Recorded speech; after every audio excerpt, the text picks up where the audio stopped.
It's good to see everybody. I'm glad that you are here. You have joined us on our last Sunday of Divine Direction. We are not wrapping it up in our growth groups. You guys should be deep in the midst of that. But I want to let you know that starting next week, we are beginning a series where we are going to be teaching through the book of Ruth, and it will lead us all the way up until Christmas. And what you're going to find out that's really amazing about the story of Ruth is it's such an incredible story of redemption.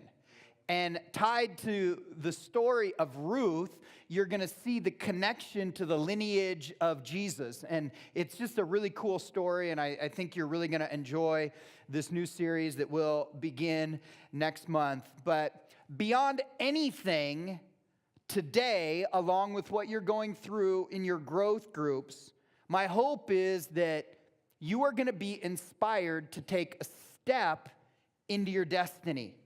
And sometimes for you to take a step into what God has for you, you need to let go of something old. Many of you, God is calling you to start something new. Maybe it's a new direction in life. Maybe it's start school. Maybe it's start over in a relationship. Maybe it's start recovery over something that you're struggling with. Maybe it's start a business, start a new career.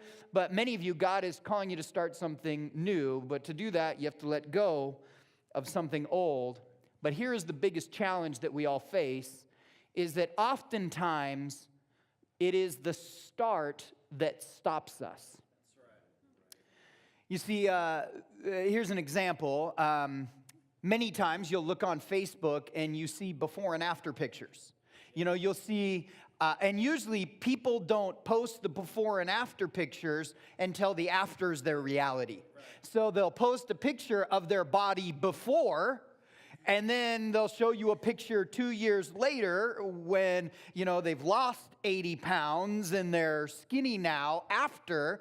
And oftentimes it's those types of pictures that discourage us, because we only see the beginning and we see the end, and we just think, well, I more look like this, I don't look like this, and so we just stop before we start.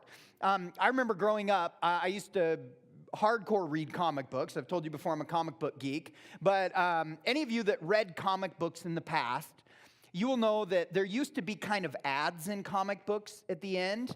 And there was a famous ad that literally was in every single comic book. And some of you might remember this. Okay, there's the picture of the skinny guy. It's all drawn in, the skinny guy on the beach. And then the big, huge buff dude walks up and kicks dirt on him, and the dirt's flying. If you remember what I'm talking about? I can't see you right now, so I'm assuming you all understand. And then afterwards, you know, the guy's getting picked on, and then he takes some sort of supplement. And you fast forward, and now he's huge, and he's picking on the person that picked on him. And when we see the before and the after, oftentimes it seems impossible, and it is the start that stops us. Can I tell you something? This is profound. You ready? Yep. You will never finish something you don't start. That's it. And so today, I mean, seriously, tweet worthy. Today, I want to talk to you about having the faith to start. I want to ask everybody to bow your heads, close your eyes. I want you to repeat this prayer after me. Everyone say, Dear Jesus, speak to my heart, change my life. In Jesus' name, amen. I want you to turn in your Bibles to the book of Nehemiah. I want to tell you a little bit of the story of Nehemiah, so I'll basically give you an overview today of almost this entire book. But this was a time in the history of Israel when God had asked the Israelites to obey and worship him. But once again, the Israelites disobeyed God, and because they didn't listen to God, God allowed them to be conquered by the Babylonians. And the Babylonians went into Jerusalem and destroyed everything. So if you go today and you visit Jerusalem, like you join us on this Israel trip in May, you will notice that around the city of Jerusalem, there is a really thick, huge wall. And then in the middle of Jerusalem is a temple. And those two things have existed for thousands of years. But this was a time the Babylonians came in, they destroyed the temple, it was rubble.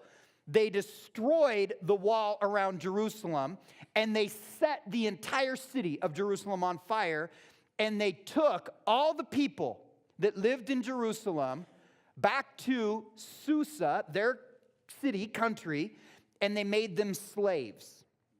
So that was the result of the Israelites' disobedience. Fast forward 140 years later. Can I be honest? I don't care how much you work out. I don't care how healthy you eat. That's longer than most of you are going to live. Like total newsflash, 140 years. So 140 years is a long time. So 140 years later, a small remnant of Israelites went back to Jerusalem, and when they walked through Jerusalem, all they saw was rubble that was left. They saw the aftermath. And again, their hearts broke, and they were discouraged and upset, and all they wanted to do was rebuild all of Jerusalem, but it seemed absolutely impossible because it was in such shambles. And at that moment, God calls a guy by the name of Nehemiah. So Nehemiah gets what I like to refer to as a divine burden. And he says, what happened in Jerusalem and how it lies in ruin is not okay with me. I've oftentimes said, what God will do to inspire us to action is he will get us fed up with something. Like we will see the situation we're in, we'll see what's going on around us, and we will just get flat out fed up. And oftentimes it's getting fed up that inspires us to do something. And that's literally what happened to Nehemiah. He got fed up with what's going on. I've thought about that in the history of our church. There was a time where a couple guys, Jeff Lawrence and Bob Rickey, at different times came on a short-term missions trip with our church to Honduras. And they saw how impoverished the people were. And they got fed up. The most fascinating thing about Bob, did you know that was Bob's first missions trip ever? Never been on one before. So his first trip, he goes to Honduras. He's so moved by what he sees. He's so fed up with the poverty that both he and Jeff have gone back to Honduras to build houses for the poor now for years, twice a year. Doing this because it started with a divine burden. You know, we have in this ridiculous dome, which, did you know one of the things that's fascinating about the dome is the acoustics? Like, I can sit there, whisper to die, and you can hear me over there as if I'm talking to you. It's got the creepiest acoustics. Like, the first service on Sunday, there were 3 babies crying, and no one heard it except for me, because where the babies were positioned in the auditorium perfectly amplified the sound on the stage. So I had babies crying in unison in my ears over and over again. So we have this terrible acoustics, but you might not have noticed how amazing our sound is in here during worship. Well, that is because Kurt Blood got fed up with our sound. And so Kurt said, I'm fed up, and he got a divine burden and said, I'm going to do something about this sound. And I want to tell you, if we would have had the sound structure we had before, you would hear words. It would just be one loud noise, one loud, annoying noise the entire time. But instead, someone had a divine burden, and this happened. And I'm really proud of Dan Carpenter in our church. So Dan, God helped him overcome addiction in his life, and he got a divine burden for people that struggle with addiction, and he leads our CR program. Fast forward 5 years since Dan's led our CR program. We have the leading CR program really in the region, and Dan is now the regional director. He oversees all the CRs on the West Coast. And it started with a man who had a divine burden. I think of Angela Edwards and Cassie Harrison. They just had a divine burden for moms with little kids. And they said, you know what Canyon Creek needs? We need to reach moms with little kids in our community. So they started a MOPS program, and you come in here every week, and this is packed with moms, and the downstairs is overrun with little children. And it's because someone got a divine burden. Maybe for you, you've experienced this, and maybe you didn't interpret it as a divine burden. Maybe you interpreted it as I can't help it. You just had that moment where you're like, I see something, I just can't help it. I got to do something about it. Have you ever had the I can't help it? Like you just intervened in something just because you couldn't not do something? It's a divine burden. And what happens with the divine burden is it will reveal a direction for you. So what do you do when you have a divine burden? What do you do when you have the I can't help it? Well, that's what happened to Nehemiah. He was fed up. He had a divine burden. He was overwhelmed with the I can't help it. And all he wanted to do is rebuild Jerusalem. But what you need to know is he was the least likely guy to lead a massive construction project. You know why? He's like, he had the ultimate desk job. He was a cupbearer. So whenever you read about a cupbearer to the king, do you know what he did? He tasted the wine before the king drank it. He didn't taste the wine to see if it tasted good or not. His job was to taste the wine and find out if it was poisoned or not. So if he tasted it and didn't die, the king would drink the wine. How would you like that job? Can I be honest? It doesn't take a rocket scientist to be a cupbearer. I think most of you, even the one here with the lowest IQ, the least talented, the least educated, I think you can drink something and discover if it's poisoned or not. So that was the amount of skill Nehemiah had. He could drink something and not die. But God calls him to lead this amazing construction project. Literally, he was the least equipped person to do this. But he had a burden, and he had to do something about it. So what immediately does Nehemiah do? He takes this burden immediately to God. And we read this prayer in Nehemiah chapter 1. I'm going to start reading from verse 5, and I'm going to skip around and just kind of get the high points of the prayer. He says, Lord, the God of heaven, the great and awesome God, let your ear be attentive and your eyes be open to hear your servant. Remember the instruction you gave your servant Moses. And then verse 11, he says, Lord, let your ear hear.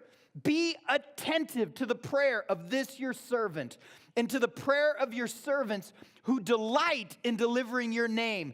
Give your servant success today by granting him favor in the presence of this man.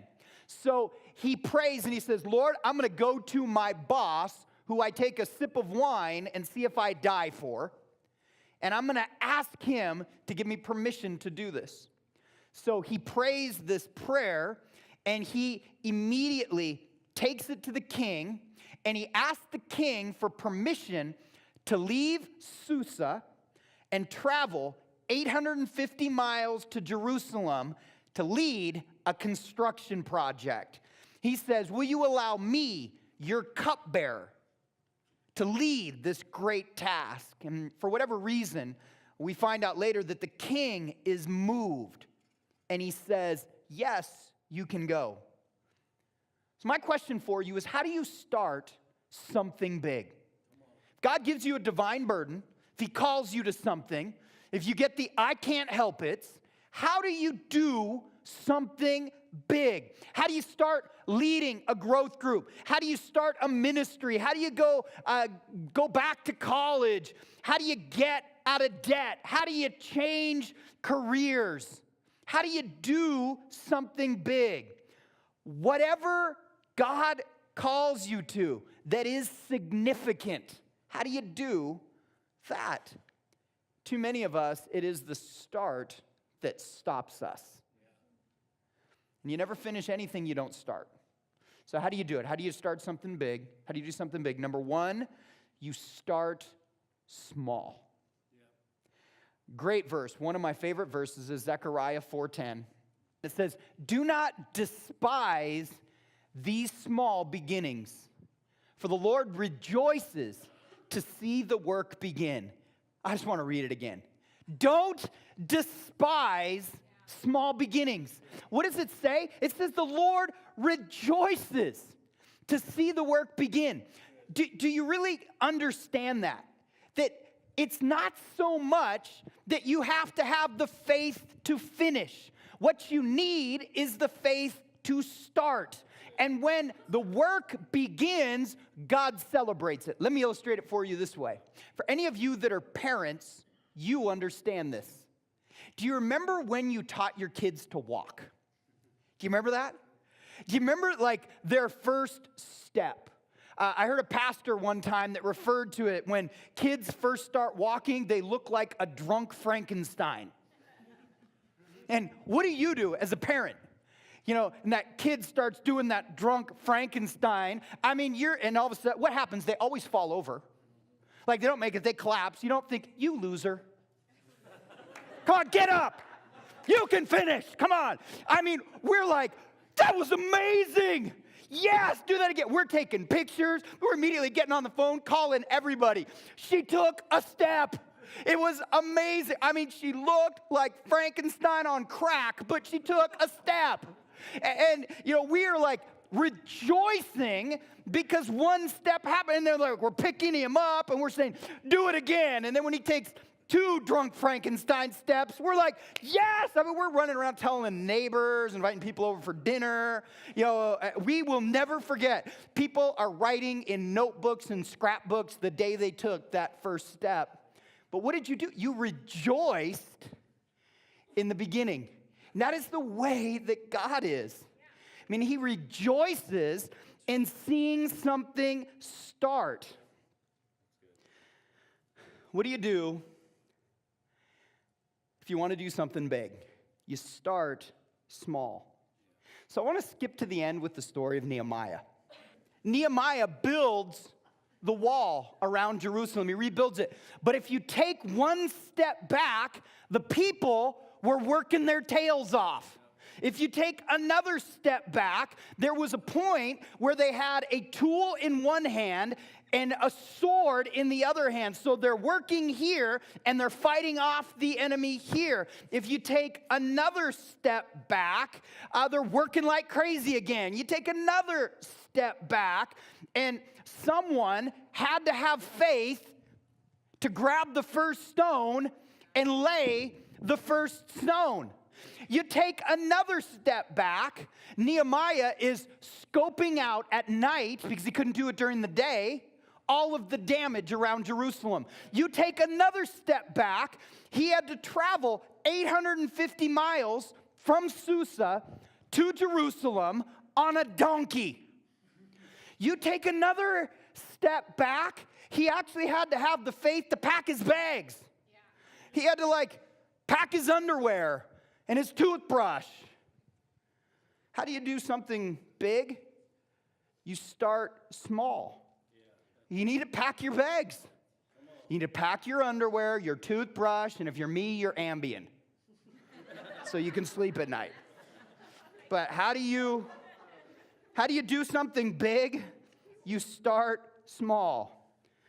Nehemiah chapter 2, verse 17, it says, "Then I said to them, you see the trouble we are in.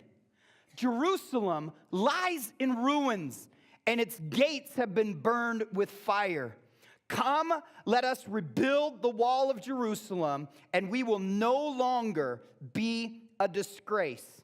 And it says, "I also told them about the gracious hand of my God on me and what the king had said to me." What did God do? He rejoiced to see the work begin. Church, you don't have to have the faith to finish. You need to have the faith to start. Like I said last week, you don't need to know all of the details. Oftentimes, you have this Spirit's prompting, you take the first step into this certain uncertainty, and then it's followed by predictable resistance, but in the middle of it, you almost get this irrational, unexplainable, uncommon confidence. You don't need to have the faith to finish. You need to have the faith to lay the first stone. I have the benefit now of 13 years of history for Canyon Creek Church. In the arc of our church, there is many moments God has placed a divine burden on someone's heart. I remember the very first building we ever bought. It was on Ash Way. At the time, an $800,000 building seemed like unheard of for our new church. I remember when, it's exactly what our Everett campus is having to do now. We had to, in 1 month, raise $100,000. It seemed utterly impossible. But we had the faith to start. And you know what it took to begin with? It took the first person to make the first donation so that we could raise $100,000.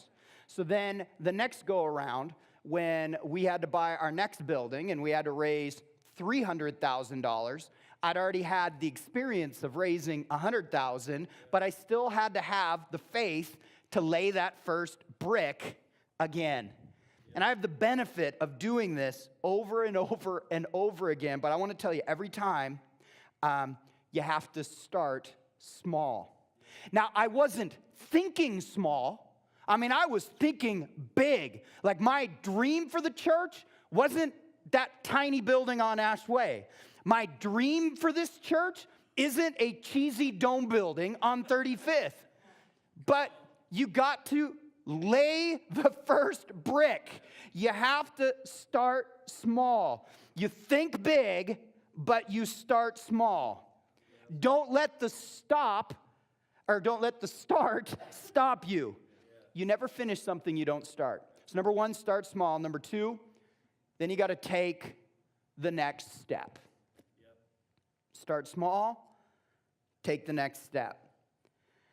Verse 19, but when Sanballat the Horonite, Tobiah the Ammonite official, and Geshem the Arab heard about it, so they heard that they were rebuilding the wall, they mocked and ridiculed us. What is this you're doing? Are you rebelling against the king? I answered them by saying, the God of heaven will give us success. We, his servants, will start rebuilding, but as for you, you have no share. So what happens? Spirit's prompting, certain uncertainty, predictable resistance. You start small, the Spirit prompts you, you take another step into certain uncertainty, you experience eventually predictable resistance, you take another step, and then you take another step. Can I tell you, if you want to lose 25 pounds, it doesn't happen by you just decide, I want to lose 25 pounds, and you wake up the next morning and you're 25 pounds smaller. You don't take a before picture and take the after picture the next day. That will be depressing. No, what do? If you want to lose 25 pounds, you decide that even though donuts are your kryptonite, you're not going to eat a box of donuts. You want to follow Dave Ramsey and have an emergency fund. You don't all of a sudden have 6 months worth of your expenses in the bank. You start by not buying coffee 3 times a day. Maybe buy it twice a day and save the money from once a day. You start small. St. Francis of Assisi said this. He said, start doing what's necessary, then what's possible, and suddenly you'll find yourself doing the impossible. You really think about it. Nehemiah was a cupbearer with a burden. Starts small, packs his bags, goes on an 850-mile journey from Susa to Jerusalem, and then he takes the next step. Scopes out the area, comes up with a plan, inspires the people, grabs a brick, and he lays the first brick. And then he takes the next step.